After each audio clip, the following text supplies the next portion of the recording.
Bom, primeiramente eu queria desejar uma boa tarde, dar as boas-vindas para todas as pessoas que estão aqui presentes. Quero agradecer ao Instituto Moreira Salles e à equipe do Festival Zoom pelo convite, em especial o Tiago, e principalmente ao Rico da Laçã e a Sabrina Fidalgo pela honra que é conduzir essa conversa e pelas trocas que a gente teve, inclusive antes do nosso encontro. Dois artistas na vanguarda do cinema e da música, Sabrina e Rico, não se restringem aos gêneros aos quais o establishment da arte tenta os limitar. Tampouco sucumbem às fórmulas que poderiam tornar desconhecidos e celebrados, experimentando com imagens, músicas e palavras, como vocês vão ver aqui hoje, nessa apresentação, que vai ser seguida de um papo comigo e com o público, nos minutos finais. Carioca, nascida em família de artistas, a Sabrina Fidalgo é roteirista, diretora de cinema e artista multimídia.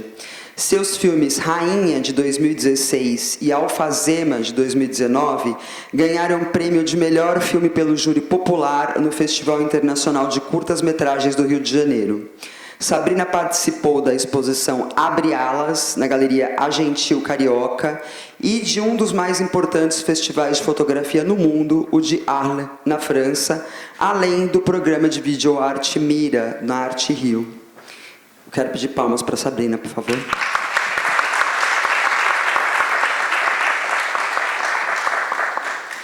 Já o paulistano Rico da Laçã é cantor, compositor, representante do chamado queer rap, que ele praticamente inventou aqui no país, quando lançou em 2015 o EP Modo Diverso. Depois dele vieram outros registros em EP, além dos discos Orgunga, de 2016, Dolores Dalla, Guardiã do Alívio, de 2021, e o mais recente, Escuro Brilhante, Último Dia no Orfanato Tiaguga, de 2023, que se desdobrou num podcast, O Último Dia no Orfanato Tiaguga, que é também um projeto de ensaio literário. Palmas para o Rica.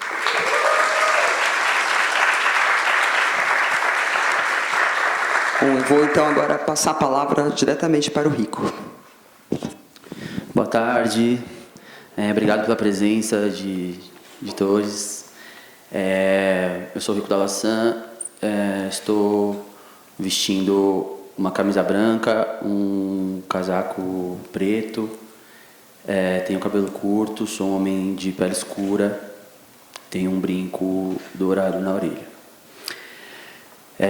Estou muito feliz desse convite e talvez o que me traz aqui é esse desdobramento dessa trilogia, né, dessa obra fonográfica que dá extensão para algo literário que eu tenho me dedicado nesse último ano.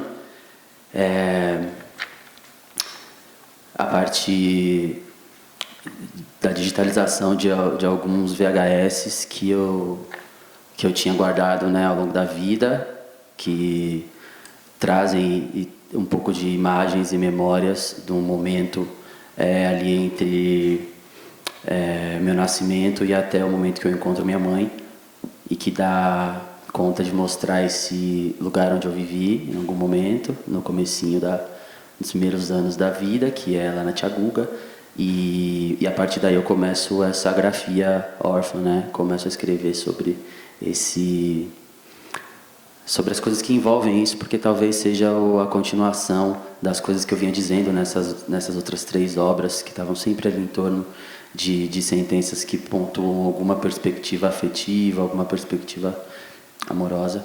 E aí chego nessa escritura, nessa grafia, que está se desenvolvendo, em algum momento vem a se tornar um livro, e talvez o que me trouxe aqui talvez seja a ausência desses signos, né, de imagem que constituem um indivíduo, né, que eu vou chamar ali de kit indivíduo. Talvez a ausência dessas imagens corroboram para que a gente esteja aqui pensando as imagens por vir que o texto está oferecendo.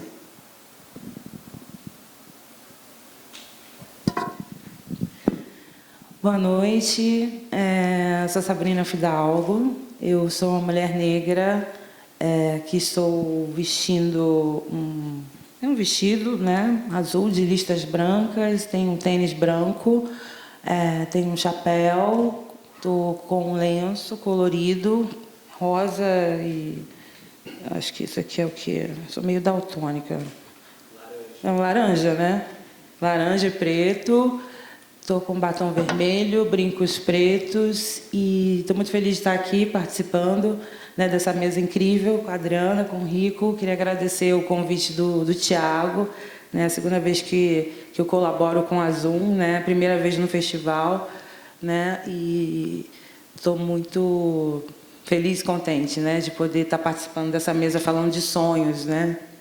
E eu acho que eu só estou aqui porque justamente eu sou uma menina preta que ousou sonhar, né? Então, eu venho, né, de uma família que me possibilitou sonhar, apesar de ter convivido numa sociedade que o tempo inteiro dizia não, né, nesse lugar, não, você não pode ser, não, você não pode isso, né?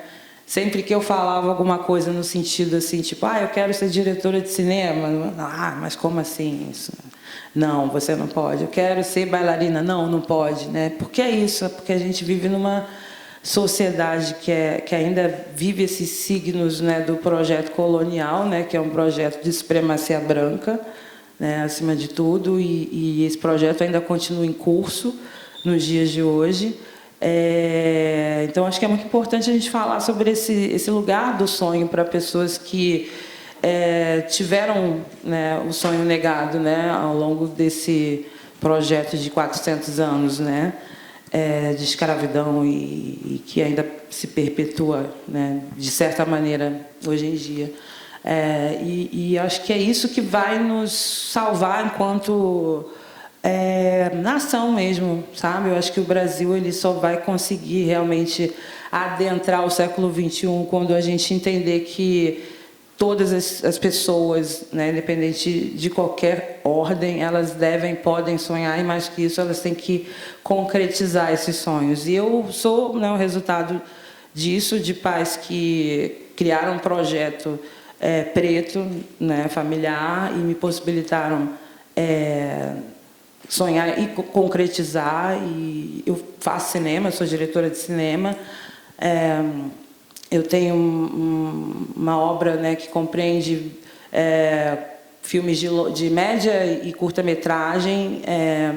Tem uma trilogia também, assim como o Rico, que, no meu caso, eu chamo de trilogia do carnaval, que é um tema que me interessa muito, porque eu acho que o carnaval ele é a nossa maior representação cultural, assim, né, em termos de... eu acho que é uma ópera, né? O carnaval, os desfiles das escolas de samba, eu acho que a gente pode chamar de óperas tropicais, porque acho que é um projeto tão grandioso que inclusive é maior do que Broadway ou qualquer coisa do tipo, né? Porque acho que compreende artes plásticas, música, dança, o samba em si e uma série de outras coisas. E eu sempre achei que o carnaval ele nunca foi devidamente o tema, né? Nunca foi devidamente explorado dentro da nossa cinematografia. Claro que existem vários filmes sobre o tema, né? Enfim, na época dos estúdios da Atlanta e Vera Cruz, e a gente chegando até o cinema mais contemporâneo, os Cacá Diegues, etc. Mas eu acho que, ainda assim, para a grandiosidade do tema, né, que é algo que vem da cultura negra e que se transforma na cara do Brasil, acho que foi pouco representado. Então, por isso que eu crio essa trilogia do Carnaval a partir de uma média-metragem que eu fiz, chamado Rainha, que é uma média-metragem ficcional, gravada em PB, com a Ana Flávia Cavalcante como protagonista, e que ela é uma rainha da bateria, né, enfim, ela é uma aspirante à rainha que tenta várias vezes até conseguir ocupar esse lugar, e aí, a partir disso, uma série de eventos acontecem. E no meu filme seguinte, que é o Alfazema, que é um filme de curta-metragem, também ficcional, que é o oposto disso, que já vai para um lugar mais da comédia, né? Um filme que se centra ali num cenário único, se passa o tempo inteiro dentro de um banheiro, enfim, brinca muito também com essa coisa do delírio, do sonho, enfim. E fechando a trilogia, eu ainda vou filmar, né, a terceira parte, que se chama Serpentina. Enfim, é um projeto que ainda está em desenvolvimento, junto com a Gulani, a gente deve filmar no ano que vem, e aí, nesse caso, vai ser um filme de longa-metragem. E eu acho que é isso, né? Eu também estou agora, eu vou apresentar para vocês aqui um trabalho de videoarte, que é um novo desmembramento assim, da minha fabulação. Assim, eu comecei a trabalhar com videoarte tem pouco tempo, né? Comecei em 2020, né? Durante a pandemia. Eu fiz um curso no Parque Lage, no Rio, né, na Escola de Artes Visuais, e aí desse curso eu criei um filme, né, de arte que acabou sendo selecionado para uma exposição coletiva na Galeria Gentil Carioca, e a partir disso eu comecei a desenvolver esse meu outro lado no lugar das artes visuais, no lugar da experimentação visual, né? Não necessariamente seguindo um roteiro, uma narrativa mais fixa, como é do cinema, né? Que você realmente tem que escrever um roteiro, você tem que pensar a coisa de uma forma um pouco mais engessada em comparação com a videoarte, né? Então, eu hoje, inclusive, aqui vou apresentar pela primeira vez em São Paulo meu último trabalho, que se chama Black Joy, que é uma video performance em que eu atuo, eu uso o meu rosto, meus gestos e o meu corpo para dar voz, literalmente, à minha avó, que é uma senhora de 98 anos, que está viva ainda e que é uma poeta, que nunca teve a oportunidade de lançar um livro, mas que eu resolvi eternizá-la nesse lugar, né, através da sua fala. Então, ela abre, né, esse trabalho recitando um poema dela. E aí passa por várias vozes que vocês vão ver, né? Não vou dar spoiler, mas, enfim, é um trabalho que tem essa brincadeira de colagem de vozes para falar sobre esse tema, né? Alegria Preta. Finalizando aqui, só para explicar, né? Alegria Preta, porque eu acho que é muito revolucionário a gente falar também sobre racialidade preta a partir da perspectiva da alegria, né, indo de encontro a essa ideia também colonial de que a gente só pode falar de tristeza, sofrimento, violência, falta, enfim, servidão, né? Isso é sempre o que se esperam das narrativas, né? E é sempre o que a gente vê na maioria das narrativas, né? Seja, enfim, literária, ou audiovisual, ou cinematográfica, enfim. E eu acho muito revolucionário a gente também entender que pode haver e deve haver alegria também nessa experiência de ter um corpo preto, assim, pelo menos é o que eu sinto. Né? Eu sinto muita alegria, né, de ser quem eu sou. Claro que a gente pode falar das dificuldades, das tristezas, óbvio, né? Somos humanos, no final das contas, mas eu acho que, para além disso, é importante a gente também afirmar a beleza de ser preta nesse mundo tão complicado e contraditório. É isso.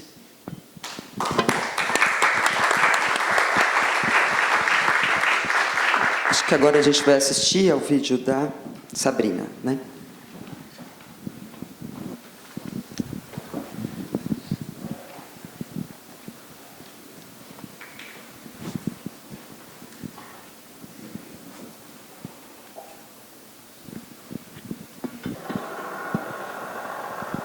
Pode falar. Eu vim da Atlântica, saí do Rio, comi minha mãe, eu só me chamei, era muito aquilo, do que está no educativo. Não aquele que pareceu semblante, eu sou um diamante, eu outro que nascente, eu estava na bonita, Deus me engana. A Deus me engana, se eu da tua necessidade, o que eu queria sua amante. Não sou brincando, eu estou querendo, eu tenho pecador, eu sou brincando, saí do meu peito, sabe, do meu coração, eu tenho que acompanhar os outros, eu tenho que fazer, eu tenho que fazer,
ambos, em suas falas aqui agora, destacaram as novas experiências que vem desenvolvendo com uma carreira consolidada, tanto a Sabrina quanto o Rico. Ambos, a Sabrina tem muitos filmes, o Rico tem muitos discos.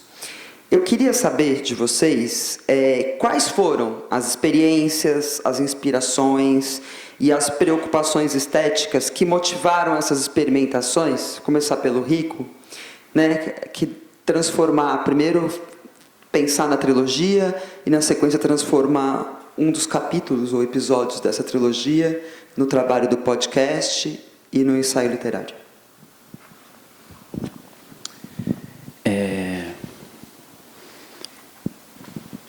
Parece que o processo, né, de se descobrir alguém que escreve, né, e que tem um desejo de construir imagem através da palavra, que veio a partir do rap, da minha relação com hip hop e as batalhas de MC, esse universo, foram produzindo obras, né, discos que estavam sempre em torno de alguma síntese, alguma sentença que o poema ia dando e que sempre tentava dizer alguma coisa na perspectiva amorosa ou na perspectiva afetiva, e cada obra foi dispensando uma sentença. Numa delas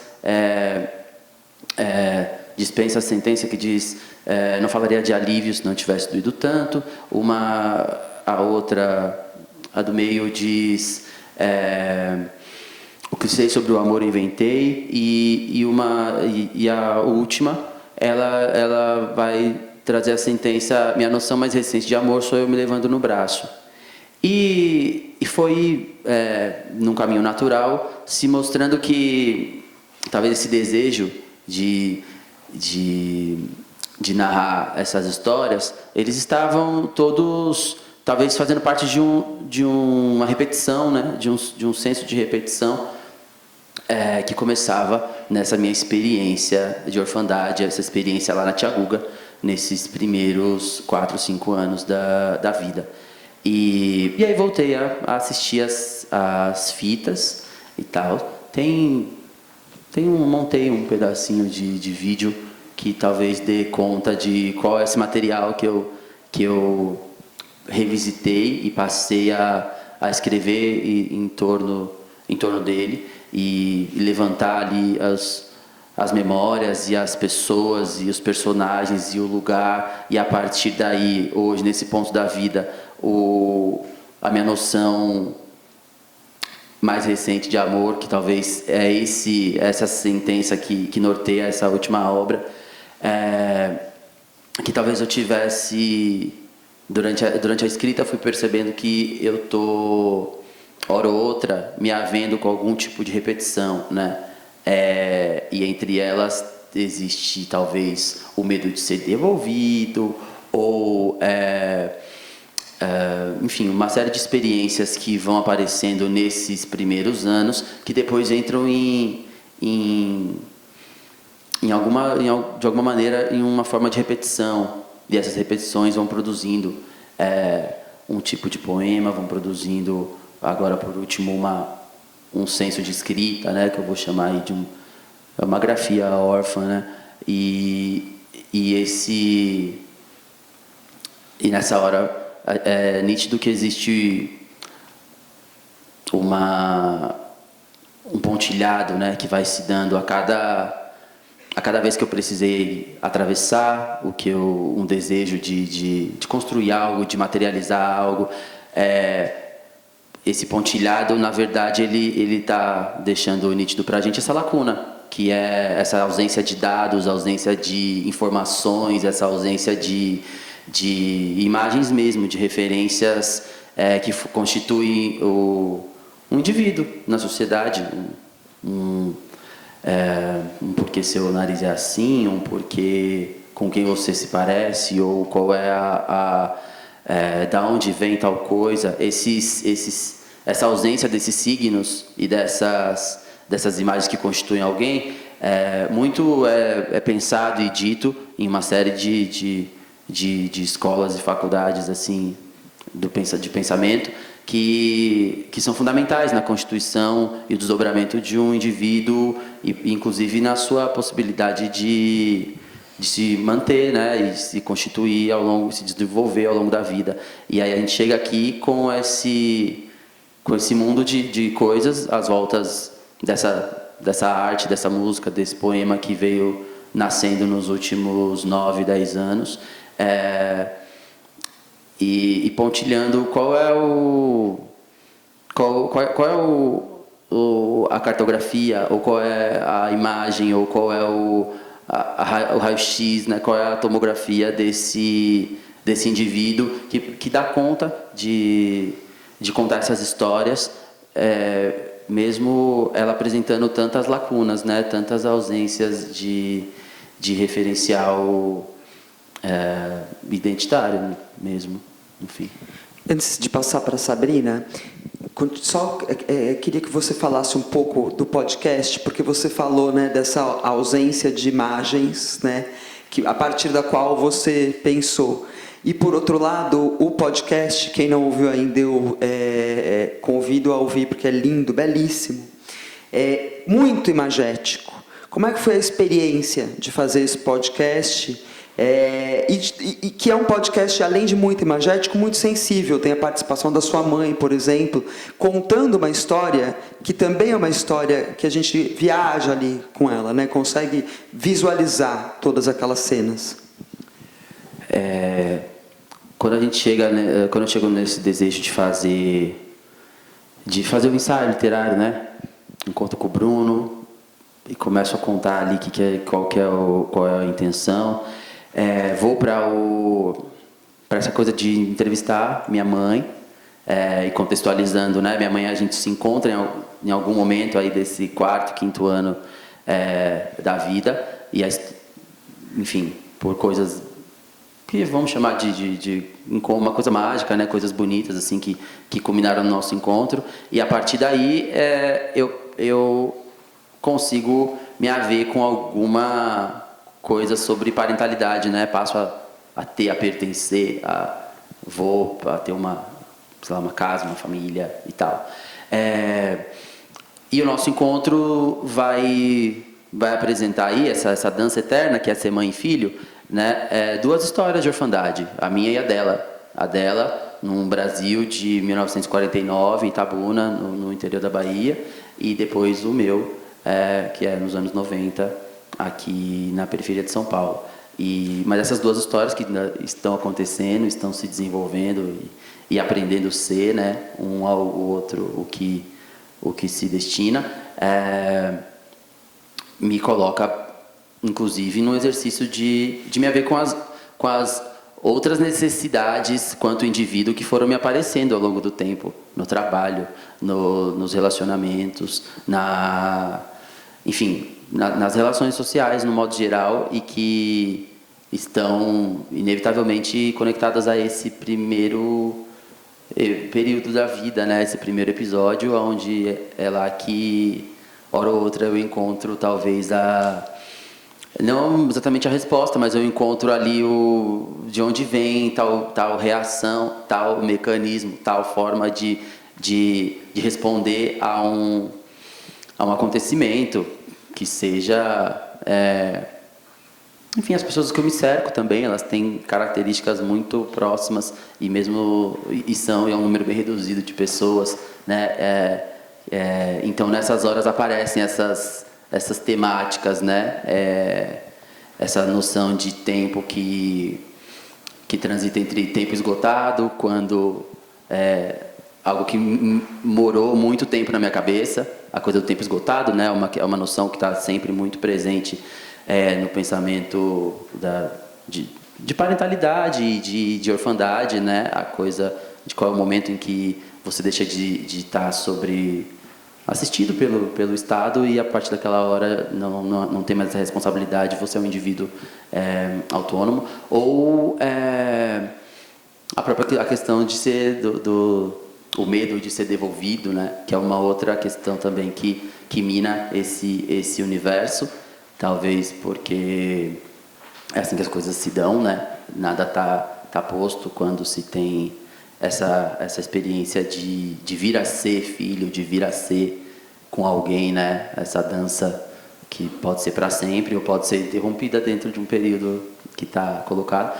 Acho que essa escrita ela tenta organizar isso, não só como um trabalho de memória, mas consegue organizar também para que haja como enxergar as coisas que se apresentam hoje, mas que elas na verdade são velhos conhecidos, talvez, né?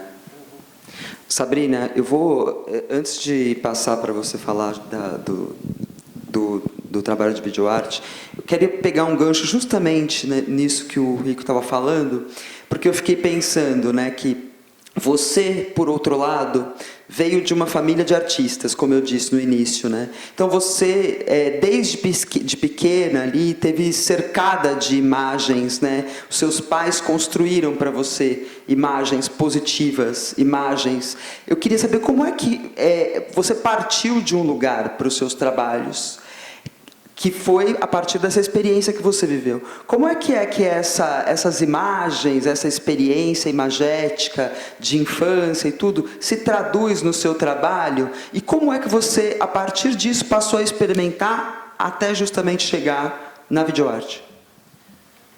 Bom, eu estava ouvindo, né, o depoimento do Rico e apesar da gente ter histórias que se diferem, elas também se encontram em vários lugares também, né? Que você estava falando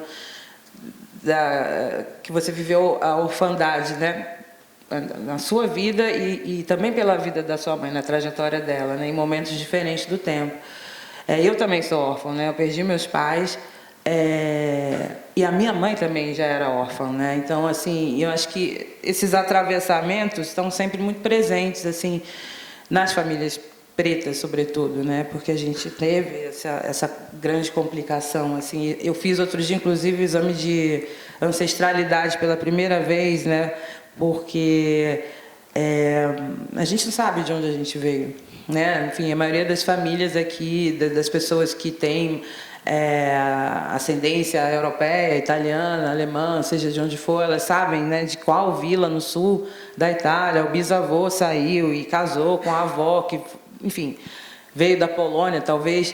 A gente não tem, assim, né, a menor ideia, né, assim, a gente não sabe de onde a gente veio, qual país de África, né, qual etnia, né, de povos originários do Brasil. A gente não sabe absolutamente nada, né? Então, são lacunas que a gente vai trazendo ao longo da nossa trajetória e a gente vai também fabulando muito em cima dessas lacunas, sabe? Assim, e eu acho que eu tive essa infância também que os meus pais fabularam muitos buracos, assim, sabe? Porque eu sou uma pessoa, sou uma mulher que eu fui criança nos anos 80 e 90, que era uma época que não havia nenhuma representação de pessoas parecidas comigo, né? Seja no cinema, na moda, na TV, ou mesmo nas artes plásticas, que é uma coisa super recente, inclusive, né?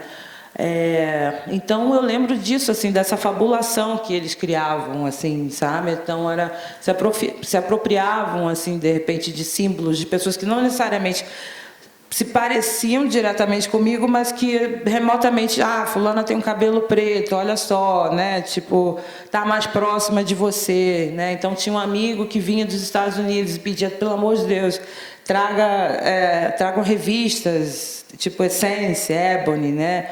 E eu lembro que lá em casa os meus pais construíram uma parede de referências, assim.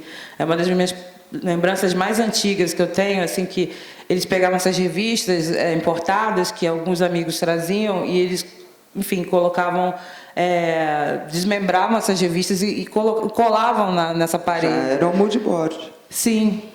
Totalmente. E aí eu lembro, tinha desde comercial de fraldas Johnson com mãe e bebê pretos, que era uma coisa que até hoje eu nunca vi no Brasil, passando por fotos de cantoras americanas e, enfim, uma série de coisas. E isso foi uma construção nesse lugar da fabulação de um imaginário positivo e bonito para que eu pudesse crescer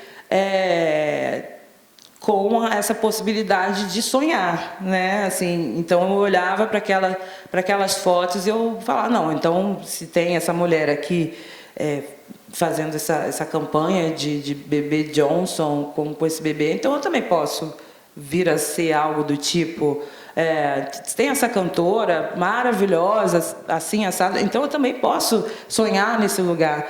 Então isso construiu essa fortaleza interior, apesar da diversidade do mundo, porque obviamente quando eu saía de casa tudo que eu via era completamente o oposto disso, né? As pessoas falavam, né? Não, o belo é o outro, o belo é o olho azul, o belo é o cabelo louro, o belo é o que vem da Europa, né? O belo é a filosofia francesa, né? A escola de filosofia alemã, né? Então, assim, para todos os lugares para onde eu mirava, o que era interessante, o que era belo, era tudo que era completamente o oposto do que eu me entendia como ser, né? E do que eu via na minha casa e na minha família. Então, assim, construir esse imaginário para levar para os meus filmes também foi muito baseado na falta, porque eu fui uma pessoa, uma jovem cinéfila, eu herdei isso do meu pai me ensinou o amor pelo cinema, mas é claro que é um cinema que não tinha pessoas como a gente, em sua maioria, né? Alguns, né, talvez, assim, umas comédias aqui e ali. Depois veio Spike Lee e tal, e Joel Zito Araújo, mas assim, tudo muito escasso ainda, né? Então, foi nessa escassez que eu comecei a pensar sobre personagens que eu gostaria de ver representados, assim, com pessoas parecidas comigo, né? Então, essa minha entrada no cinema, que parte da escrita, sobretudo, né? Porque tudo meu parte da escrita, ela vem nesse lugar de, tipo, vamos escrever e potencializar personagens que eu vi ao longo da minha vida, com outras representações físicas, nesse lugar das pessoas parecidas comigo, né, das pessoas racializadas.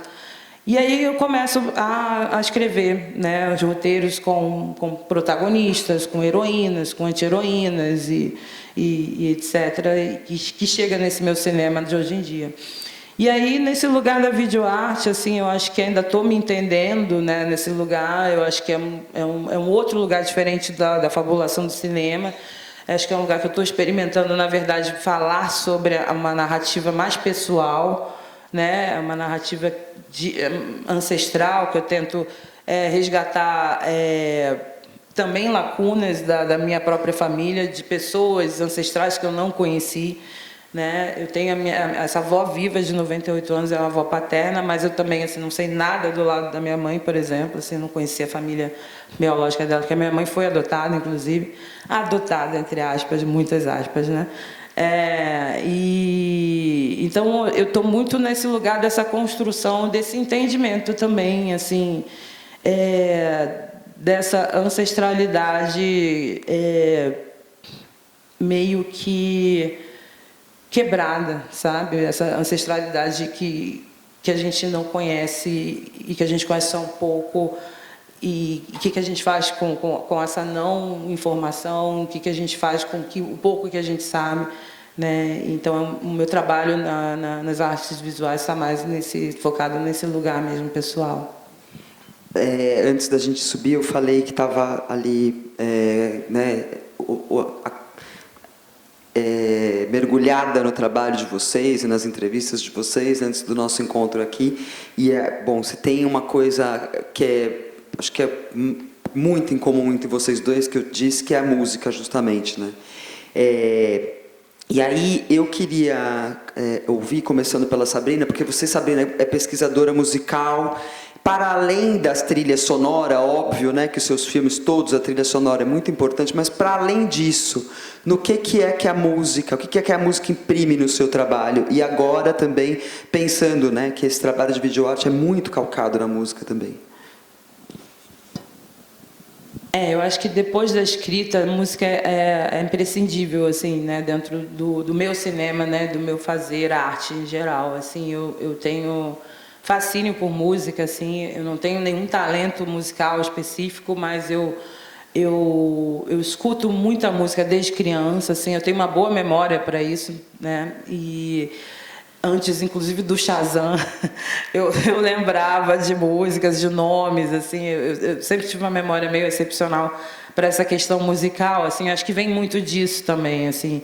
E eu passo a pesquisar, né, radicalmente música com o advento da internet, sobretudo do YouTube, né, que para mim acho que é a maior ferramenta que já existiu até agora, assim, né, dentro desse conceito, né, de internet e tudo mais. Então eu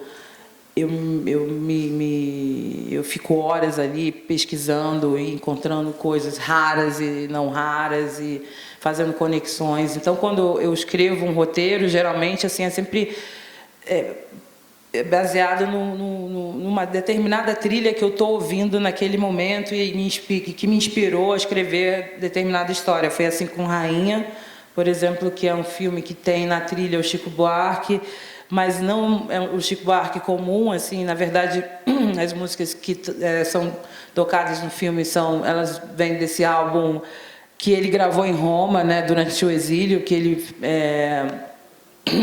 durante o exílio dele, acho que entre 68 e 70, que ele foi morar com a Marieta lá, né, na época da I-15, da ditadura militar aqui no Brasil, e ele grava em Roma um disco com todos os seus sucessos até então, porém cantando em italiano, e quem faz esses arranjos é o Ennio Morricone, que é o grande maestro, né, enfim, compositor de trilhas de vários filmes lendários, né, Western Spaghetti, etc., Sérgio Leone e tal.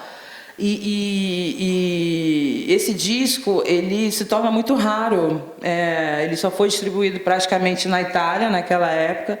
Ele leva praticamente 30 anos ou mais de 30 anos para chegar aqui no Brasil. E eu assim tive a sorte de estar na Europa na época que esse disco teve uma distribuição para além da Itália, né, no formato de CD na época. E um amigo meu DJ me apresentou esse trabalho, e quando eu ouvi, e eu sempre ouvia aquela versão italiana de Ela Desatinou, e me vinha uma espécie de videoclipe particular, assim, uma cena específica, que acabou se tornando a cena final do Rainha, né? E a partir dessa cena que se criou na minha mente, ouvindo essa música, é que eu escrevi um roteiro, né? Eu criei, né, a história toda do filme, e eu já sabia que seria a cena final.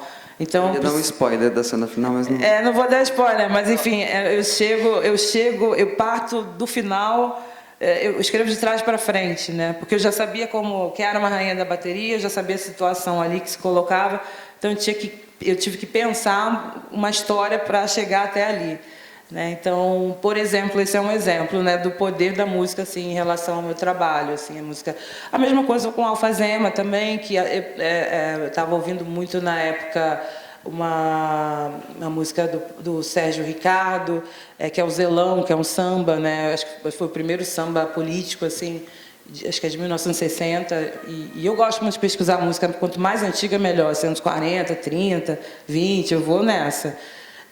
E nessa ocasião eu estava ouvindo muito esse samba, e depois comecei a ouvir as versões, né, que vieram depois, inclusive uma versão dos Cariocas, que acho que é de 63, mais ou menos, e que vai para um outro lugar, mais alegre, mais solar e tal.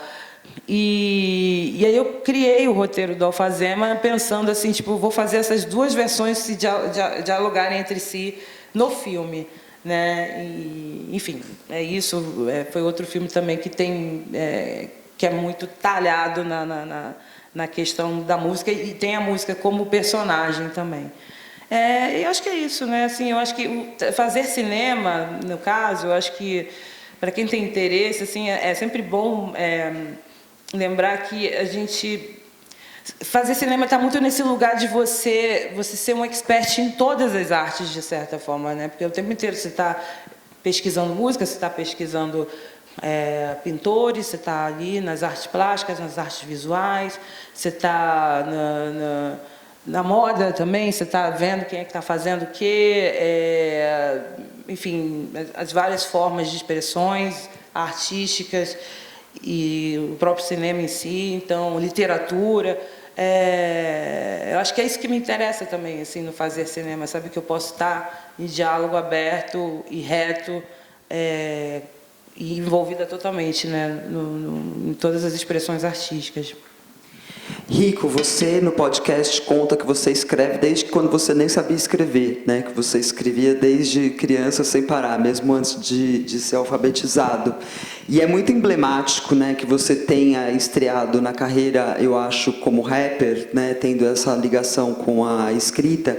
E por outro lado, você escolheu, a partir da sua criação musical, criar imagens, justamente porque quando você aparece no cenário musical do hip hop, né, tratando de temas que não eram tratados num ambiente super machista, né, homofóbico e tal, você cria a imagem, você cria uma imagem, você passa a ser uma imagem, né, você próprio, e agora você passa, nesses últimos discos, esses mais recentes, a trabalhar cada vez mais essas histórias, com um desafio ainda, que é, quando você fala do tempo, né, eu penso também no tempo que é você ouvir um disco do começo ao fim, que é uma coisa que hoje em dia pouco se faz, né? Mas que é importante para, né, principalmente nesses dois trabalhos mais recentes, para entender a história ali que você conta. Então eu queria que você contasse um pouco como é que esse universo imagético, como é que você vai trabalhando com música, literatura, imagem. Eu desenhava, né, antes. Aí teve um episódio que tem lá no ensaio literário, tem uma hora que era um fim de ano, assim, e que eu tinha feito alguns desenhos, e desenho pra mim, desenho pra Fatuma, pra Karina Preta, desenho pra Luzia, desenho pro Davi. E aí, uma senhora que frequentava lá, a tia Guga, que uma senhora estrangeira, assim, os desenhos estavam secando lá num lugar, e aí ela achou certo levar os desenhos embora. E aí não dava mais tempo de fazer outros desenhos para dar de presente, porque era para dar de presente de Natal, assim, para as pessoas que eram queridas para mim. E parece que desse episódio em diante, eu passei a escrever. Eu ainda não sabia escrever, mas eu passei a escrever. Então, eu sabia as letras já, os números, uma flor, um coração. E aí eu sabia, e aí eu passei a escrever para as pessoas. E naquele ano eu dei bilhetes para as pessoas, coisas que eu escrevi. Porque não dava mais tempo de eu achar. Era um desenho que tinha giz, mas também tinha uma escola de tinta assim, eu dobrava e ele tinha os dois lados, assim, era meio gêmeo. E eu passei a escrever e para sempre, assim. Depois, quando eu cheguei na coisa do pré, né, da escola, tinha meio que rolou, né? A professora ajudou, eu rapidamente me localizei ali e passei e me alfabetizei. Então eu escrevia HLPMTK para dizer que se eu tinha feito alguma coisa de errado também, para pedir uma desculpa, talvez. Eu lembro que de episódios de eu escrever muitas HLTP, coração, bolinha. E para dizer que você estava antecipando os emojis. Para dizer que gosto muito de você e que tô feliz e tal. E assim foi indo. Depois foi... Aí tem a minha irmã, Ana Paula, que ela tem... É com quem eu passava, assim... dos 6 anos até enfim, até quando minha mãe se aposenta, a Paula é com quem eu tem mais nova, então tenho um tempo de cuidado ali, ela que me leva e me traz das coisas, e a Paula tem uma letra muito linda, uma caligrafia muito bonita, e ela era meus olhos, né? por muito tempo. Então, o que ela ouvia em meus ouvidos também, e o que eu ouvia, ela também era o que ela ouvia. Acho que eu tentei escrever para ela alguma coisa esses dias. Eu não cheguei a terminar, mas deixa eu ver, será que tem aqui?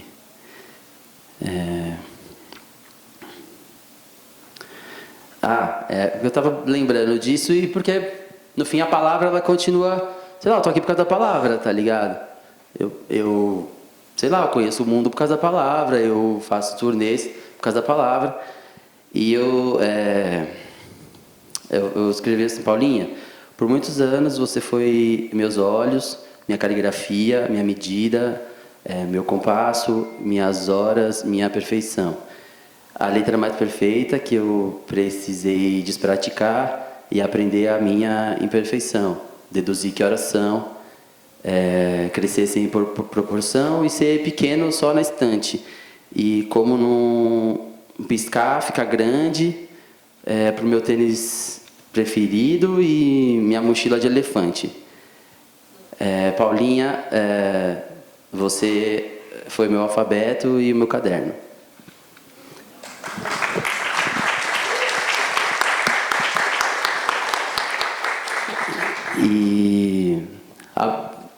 E aí vem... a Paula ouvia muito pagode, acho que tinha uma coisa de escrever as letras também, tinha uma revista Cavaco que dava ali conta das letras, das músicas preferidas das pessoas que ouviam esse gênero. Então, eu fui tendo contato com esse tipo de poema, né? Que é um poema que tenta dar conta de uma subjetividade desse garoto que curte essa música, né? É um garoto específico, de um lugar específico, de uma cor específica. E meu poema, ele ainda está em flerte eterno com essas letras. Depois vem o rap, aparece lá nos 14 anos, 13. E aí eu falei, não, eu vou escrever, eu sei escrever isso aqui. E aí, sei lá, tem um monte de vídeo com 12 anos e já tinha muitos raps dado que eu achava que dizer e tal. E parece que foi antes de ontem e tô caminhando por causa disso. Fui cantar porque necessitava colocar a palavra dessa maneira, sabe? E aí os flows, fui descobrindo minhas métricas, os tempos em que eu divido as palavras para que meu poema vire canção. Isso aí tudo. Lindo, né?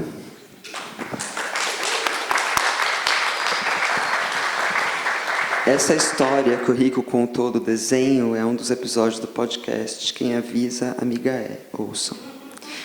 A gente está quase caminhando para a final, né? Tá na hora de abrir já? Abre? Então, vamos abrir para a plateia.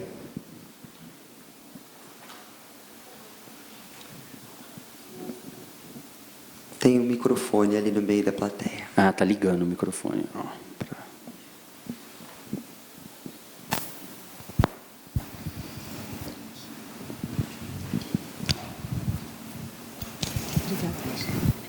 Boa tarde. Sou Carolina e eu vou tentar fazer uma pergunta para vocês dois, relacionando um pouco ao tema, né? A ideia do sonhar. Porque, pelo que vocês disseram agora,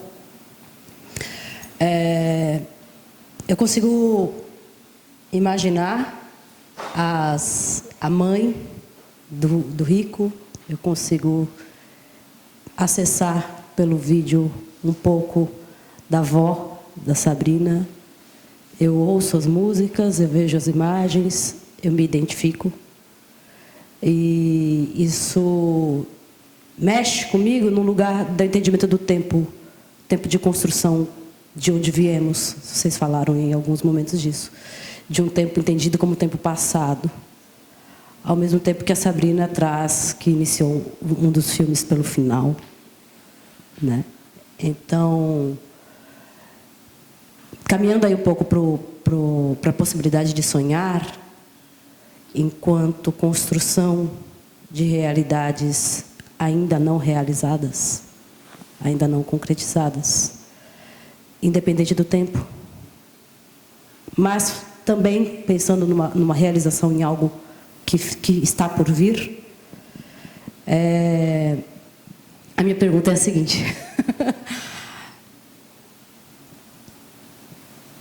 partindo desta ilha que vocês têm, desse recanto seguro em que vocês encontram as suas músicas, as suas histórias, os seus sonhos, em que vocês encontram as suas avós, as suas mães, e indo para este outro mundo que nós sabemos com o qual nós convivemos sempre e que é cruel e que faz parte de um projeto, né? Como Sabrina trouxe.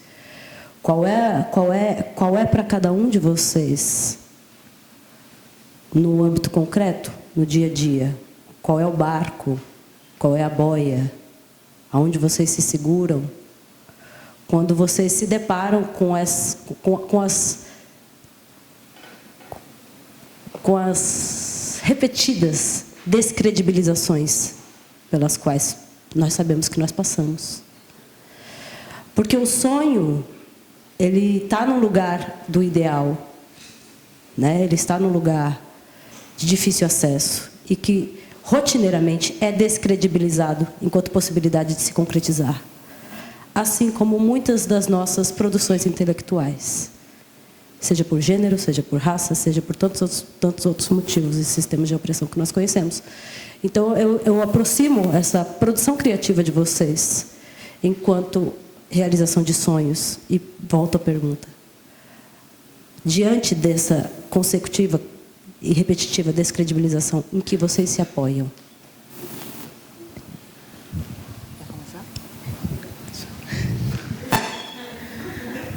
Olha, eu me apoio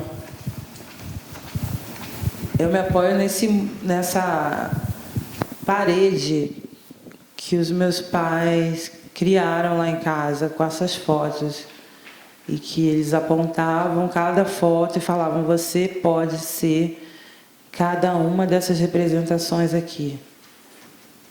E eu acreditei neles, né? E eu acredito nessas afirmações mais do que em todas as outras negativas que possam vir a surgir, porque foram muitas negativas, né, para estar aqui hoje. E essas negativas continuam a existir. Elas não é porque eu estou aqui, porque eu já fiz X números de filmes e estou acessando lugares Y e Z que elas deixam de existir, né? A gente sabe muito bem disso.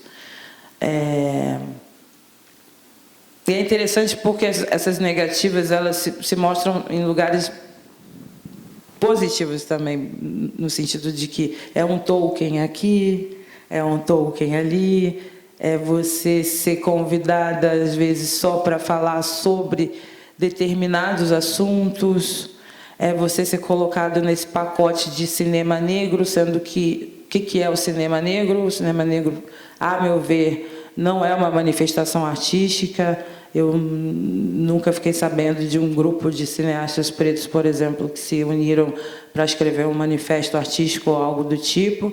Cinema negro é só uma nomenclatura que pessoas brancas criaram para facilitar o rolê e chamar todas as pessoas pretas que fazem filmes, né, e esses filmes de cinema negro, né? Então, na verdade, é mais uma forma de colocar a gente ali num lugar muito rasteiro e raso, numa gavetinha de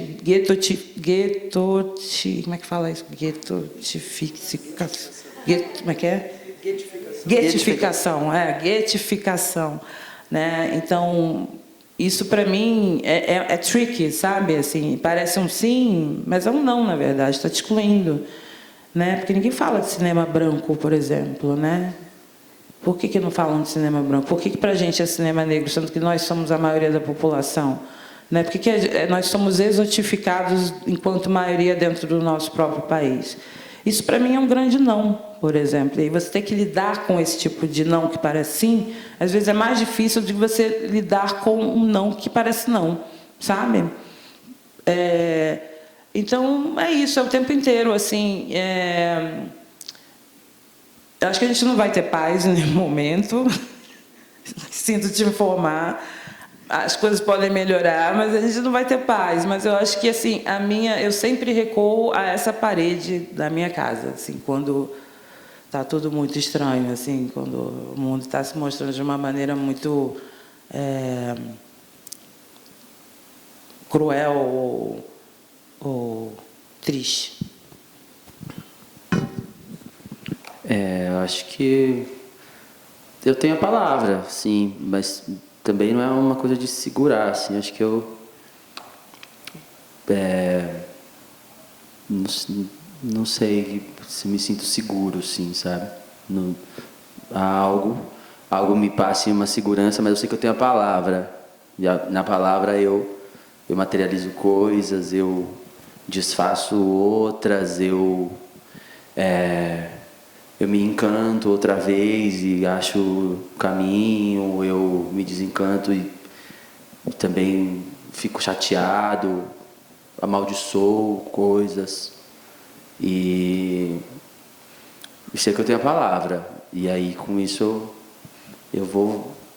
tem hora que dá para voar, sim, e isso me interessa. A gente tem tempo para mais 2 perguntinhas curtas.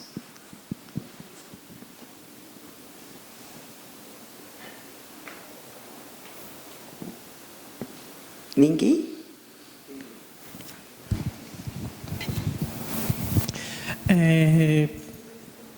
Ótimo estar aqui na presença de vocês, até mesmo para escutar um pouco mais sobre esse sonhar para ser. Eu fico pensando muito sobre esse lugar do imaginário, principalmente o imaginário periférico, sobre o sonhar, né? Eu gosto muito de como o funk produz isso, né? A gente sai de um lugar sem materialidade e o sonhar, quando você, sei lá, alcança algo, se torna realmente materializar um sonho. E escutando isso nas letras, principalmente na escrita, eu queria saber como é para vocês lidar com essa juventude que também sonha e almeja. E eu acho muito irônico porque a gente fala sobre sonhar para ser, mas sonhar para ser é se materializar enquanto sujeito. E eu queria saber como vocês visualizam isso, sendo quem vocês são atualmente, materializar outras perspectivas de mundo, né? Porque a gente fala muito do ser, mas eu queria pensar esse ser em um determinado ambiente, um espaço, um ambiente, um local, né? Como vocês visualizam essa possibilidade do ser entrelaçado ao território, sabe?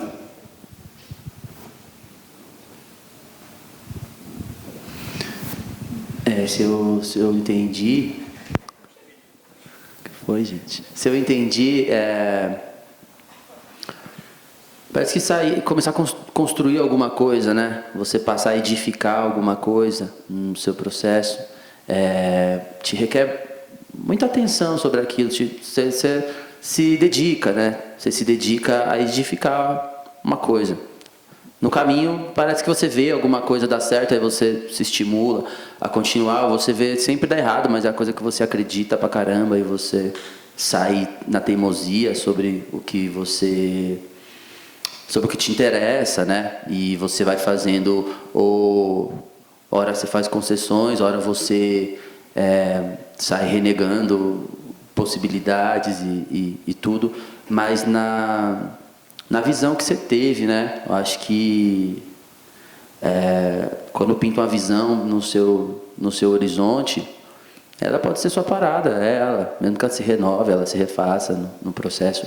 É a visão que apareceu nos seus olhos, no seu sonho, alguém parou você na rua, deu sua mão, alguma coisa, sabe? Que te possibilitou visualizar, vislumbrar para além do lugar da janela que você abre, ou da janela que não tem naquela casa ali, mas que você passa a visualizar. Eu acho que esse é talvez uma possibilidade de acessar o brilho, né?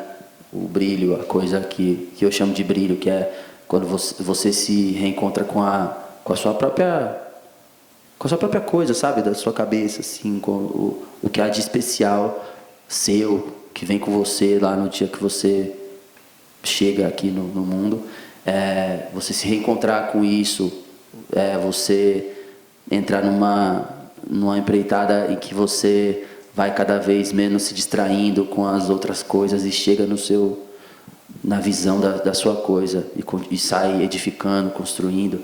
Eu acho que essa é a grande parada, porque talvez a gente tenha mais estímulos de distração, mais estímulos de esquecimento do que de ferramenta para edificar mesmo, né? Lá de baixo, cavar e pôr um ferro ali e sair levantando, né? Bater a laje, fazer a coisa rolar. Acho que tá atento, né? Ao que distrai, tá atento ao que, sabe, tapa a visão, busca a sua visão mais nítida, ainda que ela mude daqui uns dias, mas acho que essa é eu fico nessa, assim, mesmo com todos os meus medos de um monte de coisa, né? Que eu tô falando aqui há um tempão, tô falando de um monte de medo também, né?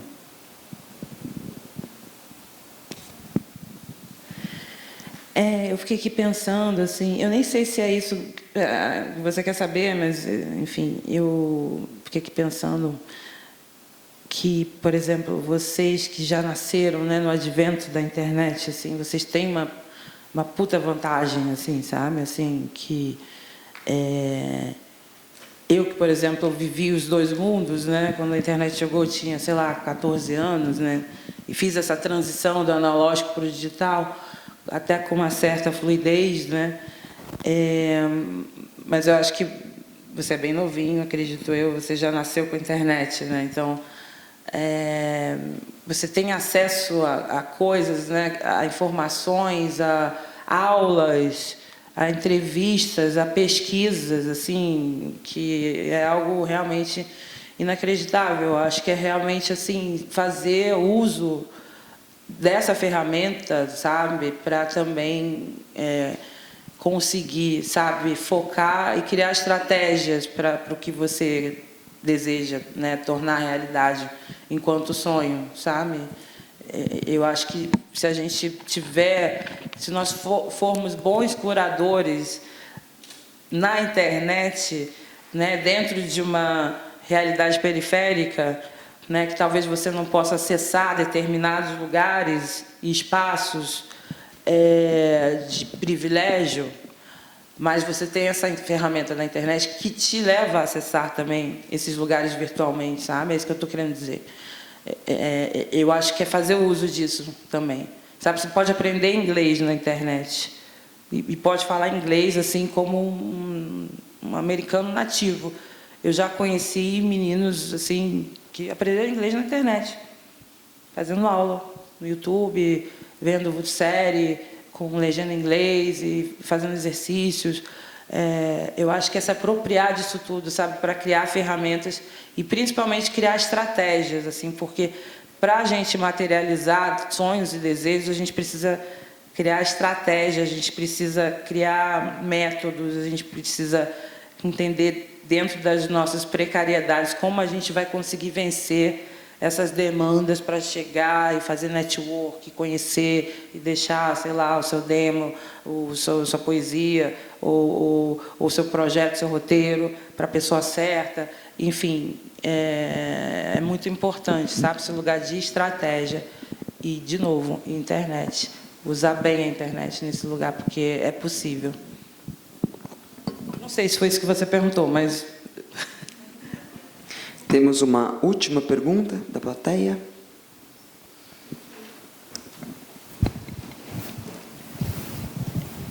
Na verdade, não é uma pergunta. É uma vivência que eu quero transmitir. Eu fui professora de português, estou aposentada, moro no interior, estou fazendo como Pepe Mujica, vivendo a experiência do contato com a terra e sendo feliz. E aí, gosto muito de fotografia, vim na fotografia aqui hoje. E já estava indo embora e vi o título, Sonhar para Ser. E como disse o Rico, né, abriu uma janela para mim. Sabe, a sua fala, a sua também, Sabrina. E aí eu queria entrar, assim, para mim foi um momento de epifânico o que a gente viveu aqui. Porque a gente costuma, porque o rap é isso, né, o breganejo é aquilo. E, de repente, eu vejo duas pessoas, e aí, entrando um pouco na fala da Sabrina, eu diria que, assim, o que mais de importante tem nessas duas pessoas que compartilharam com a gente aqui a sua vida, né? É a experiência. É nisso que eu acho que, naqueles momentos, né, de medo de não ser aceito, medo de ter que voltar, né?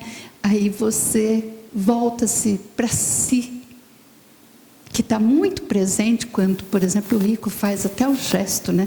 Naquele momento que você chega aqui, você é. E ser é uma experiência de felicidade. Então, assim, para mim, estou vivendo um momento epifânico, estou abrindo novas janelas com a experiência de vocês. Não é pergunta, era isso que eu queria falar, tá bom? Obrigada. Eu vou fazer uma pergunta de despedida, tá? Considerando que vocês dois já têm uma obra, né, como eu disse aqui já mais de uma vez, a Sabrina tem muitos filmes, Rico também, tem um projeto, né, estético, tem um projeto e é interessante também que vocês são de gerações diferentes, né?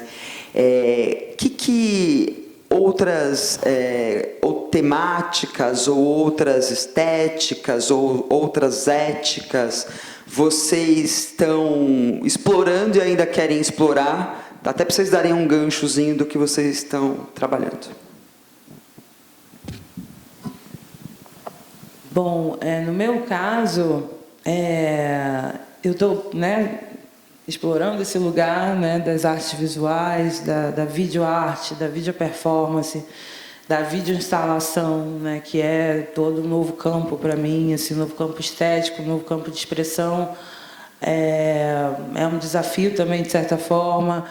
É um lugar também muito elitizado, mais talvez até do que o cinema, né? Esse lugar da arte contemporânea sempre foi um lugar muito embranquecido, né? Muito nesse lugar, né? Enfim, da riqueza, dos herdeiros e sei lá o quê. E me interessa ocupar esses espaços também, pensando, né?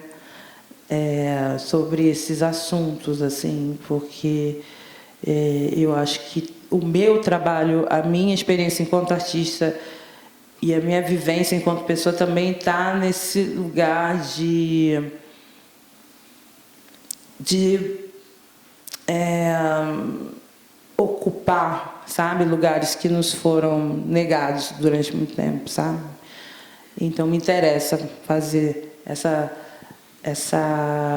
abrir, na verdade, né, esse tentáculo para as artes visuais. E, ao mesmo tempo, continuo fazendo os meus filmes narrativos no cinema, pensando estética, pensando linguagem, pensando uma assinatura. E, nesse momento mesmo, eu estou aqui em São Paulo, estou montando, né, o meu próximo filme, que vai ser meu primeiro longa, que é um documentário chamado, por enquanto, de Time to Change, né, Tempo de Mudança, e que é uma grande epopeia, assim. Eu estou co-dirigindo esse filme junto com o fotógrafo suíço Ivan Rodi, que a gente saiu pelo mundo filmando e investigando, né, como esses 600 anos de projeto colonial europeu ainda se desdobram e repercutem tanto no sul global quanto no norte global.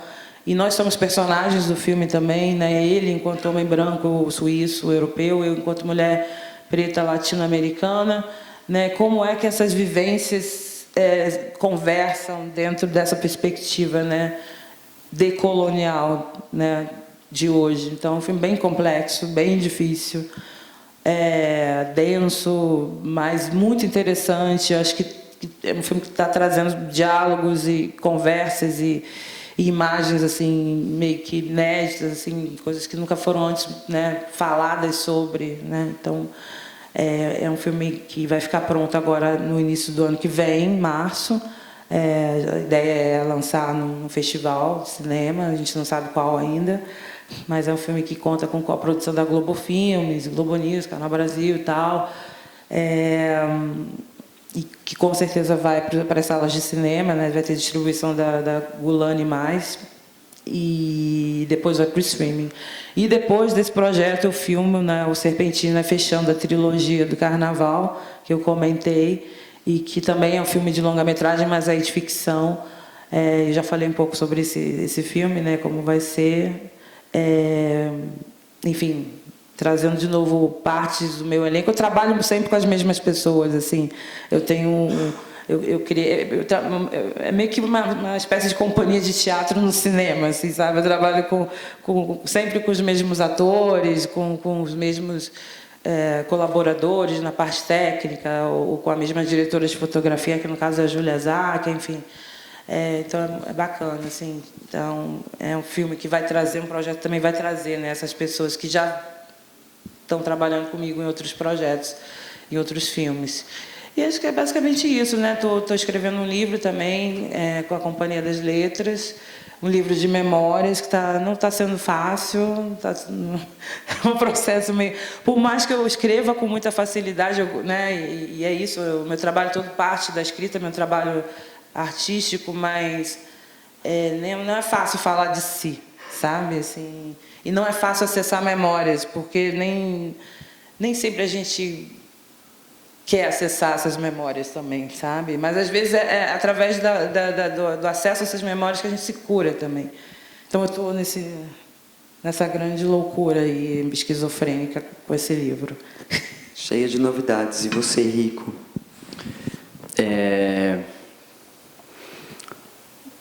Tem um trabalho acontecendo aí, né, de uma circulação, né, com esse... Tem um espetáculo, né, que é um show do Escuro Brilhante, o último dia no Orfanato Tiaguga, e a gente continua escrevendo. Parece que quanto mais entra para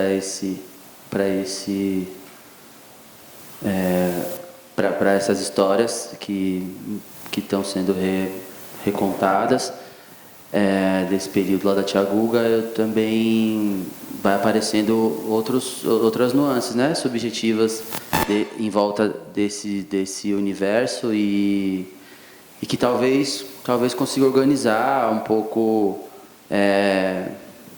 um desejo de sumir, que talvez seja algo que ao longo do tempo foi criando algum fortalecimento contra as investidas de apagamento também que eu sabe que a vida vai oferecendo.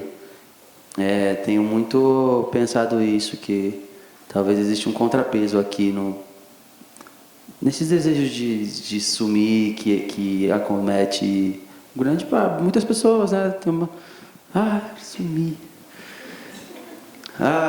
Quero pegar as coisas e sumir. Essa coisa que toca as pessoas, não só no contexto popular, mas que também isso se materializa, né? Temos aí os desaparecidos, os não encontrados e tudo mais. E que dentro da minha história pode ser que também um pouco desse desejo faça contrapeso dos apagamentos que a hora ou outra vão aparecendo aí, né? Que da artimanha, né? Do que se opõe aos nossos movimentos, aos movimentos das pessoas que estiveram também construindo suas histórias antes da gente, as pessoas que eu não conheço, não sei, alguém aí tentaram contra e que eu nem sei as histórias, mas sobre a minha mesmo, eu sei que eu também dificulto. Minha vontade de sumir dificulta o desejo de me apagar. Bom, eu tenho certeza que todos vamos começar a semana com a alma mais leve, depois de ouvir esta dupla. Muito obrigada, Rico, muito obrigada, Sabrina, obrigada ao pessoal do festival que juntou esses dois. Obrigada a todas, todos e todes. Desejo uma ótima tarde, um maravilhoso início de semana.